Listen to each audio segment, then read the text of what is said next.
Je voulais revenir à ce que donc, on disait tantôt concernant donc, ce qui nous a joué un mauvais tour, la Catalogne ici. Je voulais simplement faire un peu de réflexion là-dessus. Donc pour moi, que ce soit pour le Brexit, pour l'élection de Trump ou pour l'indépendance de la Catalogne, il y a des points communs aux trois situations. La première remarque qui s'impose, d'abord, c'est que lorsqu'on se plaît quelque part, on n'a pas envie d'en changer. Pour moi, c'est comme ça. Donc ça veut dire qu'il se passe quelque chose de mauvais. On fait toujours le procès des citoyens.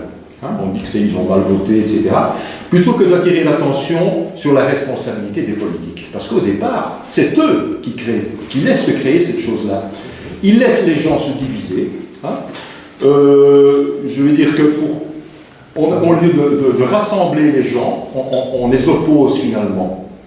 Les gouvernements ont toute autorité pour gérer les attentes des citoyens et ont laissé pourrir la situation. En général, c'est comme ça. En Catalogne, c'est ce qui s'est passé. Et alors, les citoyens, le seul moyen qu'ils ont, c'est d'exprimer leur ras-le-bol. Et donc, on a une opposition. Donc, quand on parlait d'un gouvernement de concordance, c'est d'abord vers ça qu'on doit tendre, en définitive, au lieu de laisser les choses et les gens se disputer. Les gens se disputaient, donc c'est le gouvernement, les gouvernements qui sont responsables de ces situations-là. Partout. Aux États-Unis, c'est la même chose. On oppose une partie de la population qu'on laisse, ces gens dans les problèmes, etc.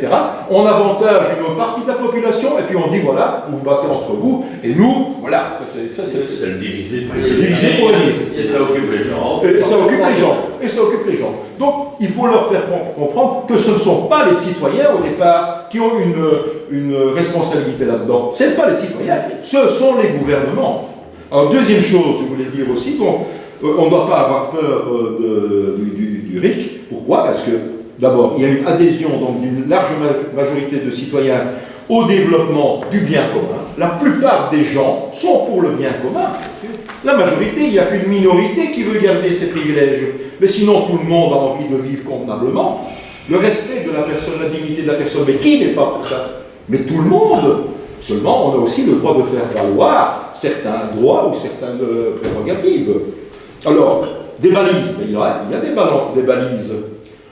Il y a un carnet explicatif. J'aurais voulu le montrer parce que je l'ai ici. Donc, que tous les Suisses reçoivent. Au moment donc, de faire une votation, ils ont l'occasion de compulser ça avec un avis qui est favorable, défavorable et un avis nuancé. Et puis après avoir lu tout ça, ils peuvent se prononcer déjà plus facilement. Donc ensuite, il y a des débats et des conférences. On parlait évidemment de pouvoir s'exprimer dans le public. Donc on a tout ça pendant plusieurs mois, si pas parfois des années. Ça dépend évidemment de... oui, ça peut être plusieurs années. Ça fait plusieurs années. Alors, tu as le Conseil d'État qui va valider effectivement les initiatives. Donc, il y a encore un apport supplémentaire, une décision qui est importante là. Et puis, ne dit-on pas que les jeunes aujourd'hui vont à l'école supérieure? Ils vont tous à l'école supérieure. Est-ce que les citoyens sont des cons? Non. Donc, ils vont à l'école, ils font l'école supérieure, on va dire après ça, ils sont encore incapables de prendre une décision en tant que citoyens. Non, ça ne va pas ça. Donc, voilà tous des arguments qui font que... il ne faut pas avoir peur, en définitive, du RIC. Et puis il reste le communautaire, et là donc on intervient avec la règle de la double majorité, qui est l'application en Suisse, avec certains exemples donc, qui peuvent être repris. Donc je crois qu'il ne faut vraiment pas avoir peur, mais il faut expliquer tout ça aux citoyens.